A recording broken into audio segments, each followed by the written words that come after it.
one and all. Welcome to this edition of Kitz Corner. Hope you're having a fantastic day so far. So we've seen a lot of celebrity endorsements for the proxy war happening in Ukraine. We saw Zelensky hanging out with Sean Penn.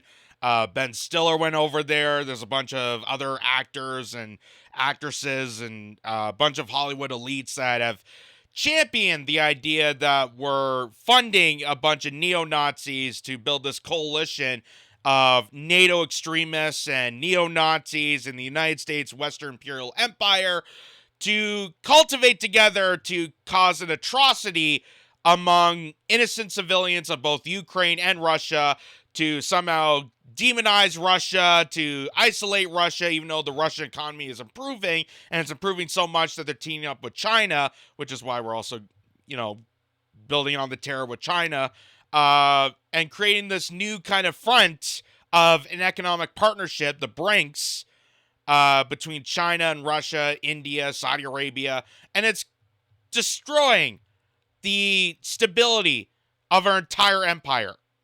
So all the things that we said about what we're going to do to Russia, it's happening to us. It's happening to European nations. It's happening to the West. And it is not looking good.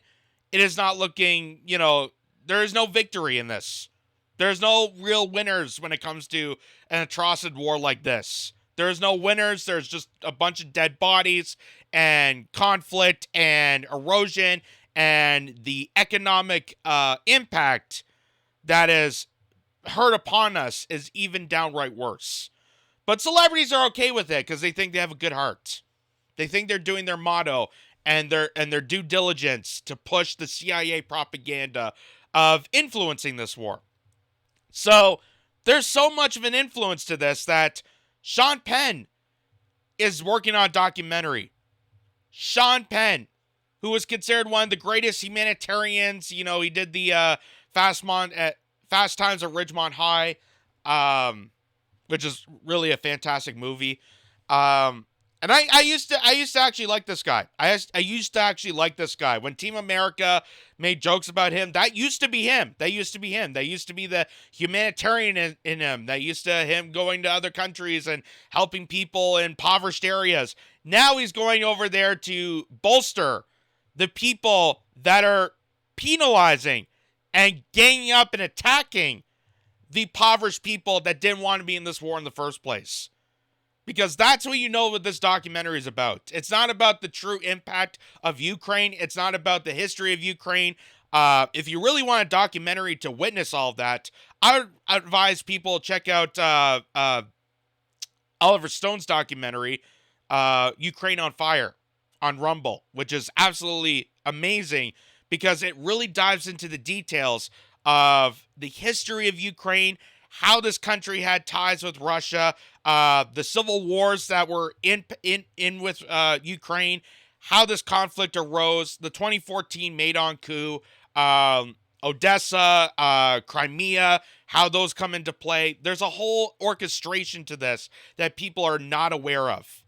And Sean Penn could be aware of this. Ben Stiller could be aware of this because they have PR teams, because they have, the ability to look this up on their phones, for God's sakes. But they're just completely so clueless and ignorant that they're just going along with this. And not only is it two actors, and Sean Penn gave Zelensky an Oscar, for God's sakes. It's not just actors that are also cheerleading on this. Musicians have also cheerleaded on this. And particularly one musician and a corrupt politician are going to sing bold and proudly while the terror still happens in Ukraine. Not singing about a peace deal or, give peace a chance like John Lennon used to sing, or war, what is it good for? That's another great, fantastic song, which is why you'll never hear it again. But they're going to sing Country Roads in Kiev to praise the neo-Nazis that are causing the atrocities in Ukraine and the innocent civilians that it's hurting. It's hurting Ukraine. It's hurting the innocent civilians. It's not saving the country. It's not saving anybody. Let's not forget that if Brad Paisley knew about this, that Zelensky ran as a peace candidate. But because the country was overrun by neo-Nazis, which the United States confirmed in internal documents and even reported this on mainstream media before this even happened, we knew this country was corrupted. We knew that there was neo-Nazis, but we still continued to fund them. Why? Because in order to fight terror, we have to create terror, which is exactly what we're doing with Ukraine towards Russia.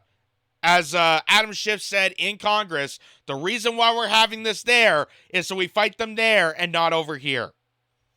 But here's Brad Paisley and Joe Manchin singing humbly John Denver's Country Roads in Kiev. Come on.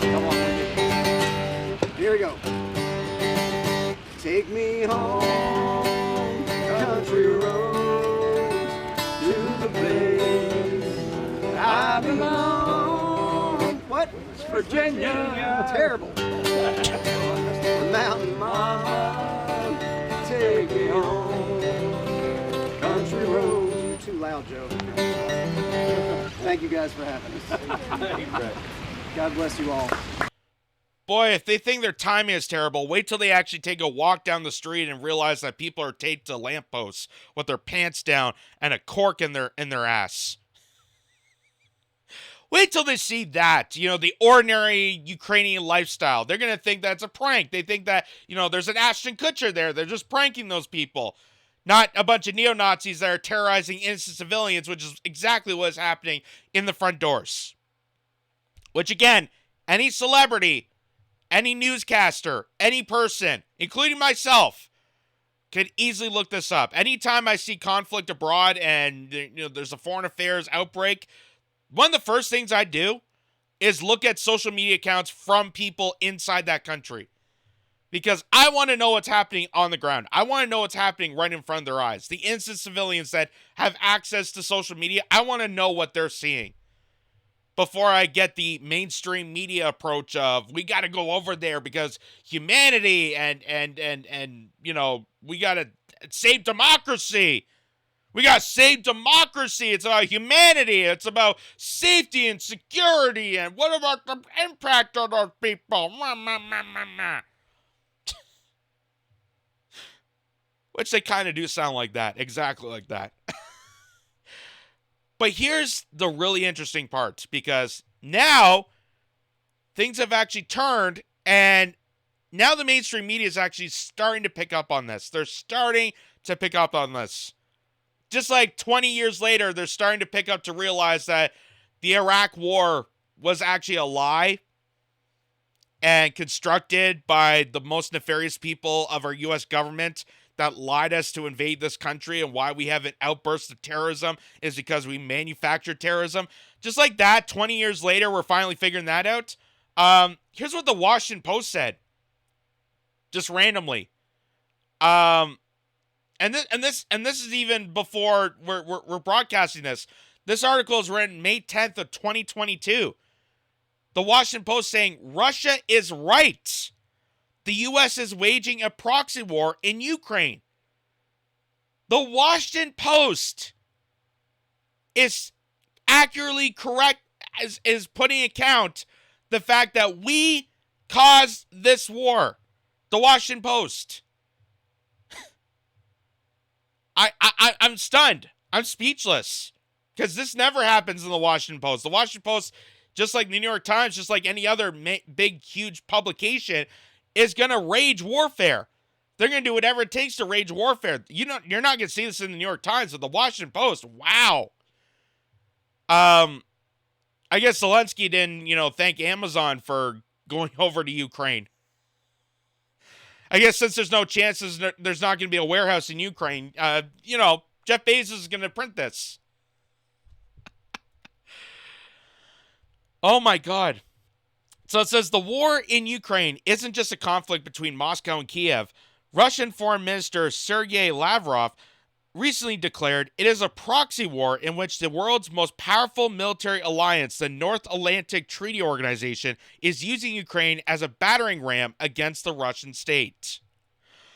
Lavrov is one of the most reliable mouthpieces for Vladimir Putin, baseless propaganda. Well, see, this is where the Washington Post is able to print this.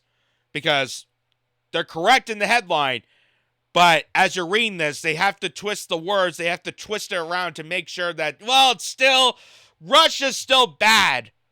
We still have to be in compliance with the CIA. Otherwise, we're not going to get publication rights, and we're going to get demonized, and we don't want to turn out to be like one of those, outlets that, get blasted. We don't want to become an Alex Jones personality and get silenced out. So we gotta make sure that it's still baseless propaganda that Russia's spewing. Russia is target of one of the most ruthlessly effective proxy wars in modern history, and the less U.S. officials say about it, the better. The proxy wars are long-standing tools of great power rivalry because they allow one side to bleed the other without a direct clash of arms.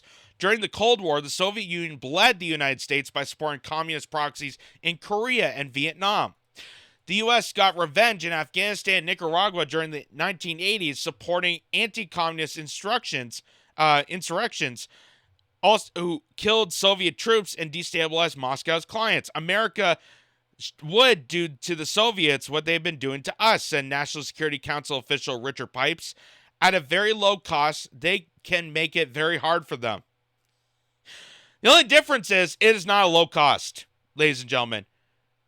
The United States spend $100 billion. Over $100 billion has been funneled from the national treasury to this corrupt nation. $100 billion. $100 billion. Could you imagine if out of the blue, one politician said, hey, if we're able to print $100 billion just at the nick of, just a drop of a pen, can we fund healthcare? Can we fix the roads? Can we fix our crumbling infrastructure, our energy sector?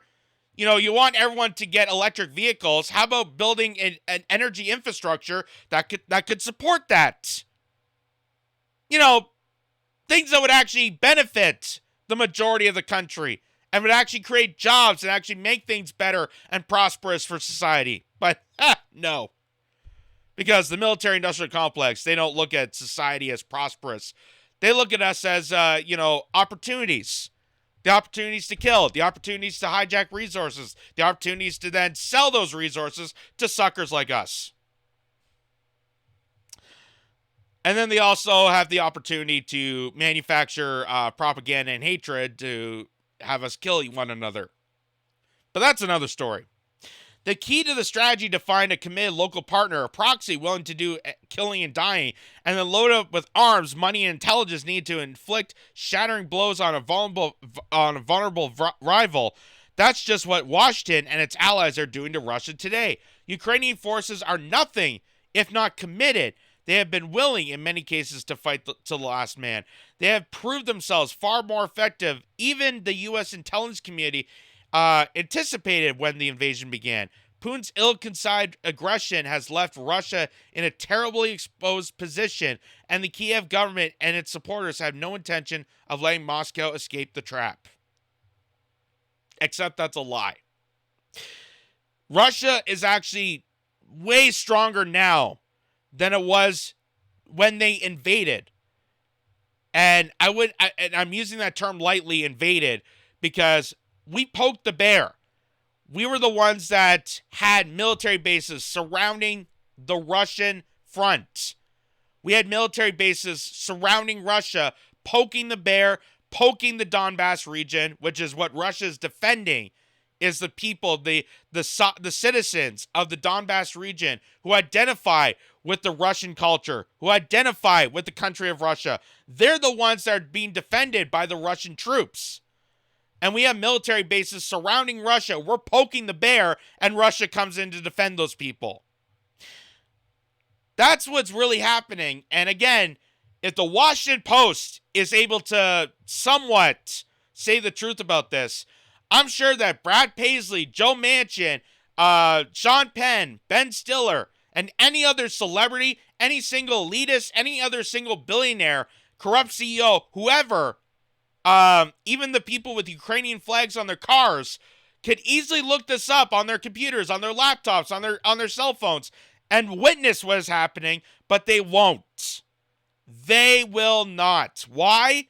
Because they're so diluted into the propaganda. They're so diluted into the manufacturing consent. They're so diluted into the war machine that has plagued our entire society to the point where even the most vocal critics of the invasion of Iraq and Afghanistan and Syria and Libya are now supporting this. Because apparently going to Ukraine is the one thing they got right. It was wrong to go to Libya, it was wrong to go to Syria, but apparently Ukraine is the holy grail. This is something we're actually doing right.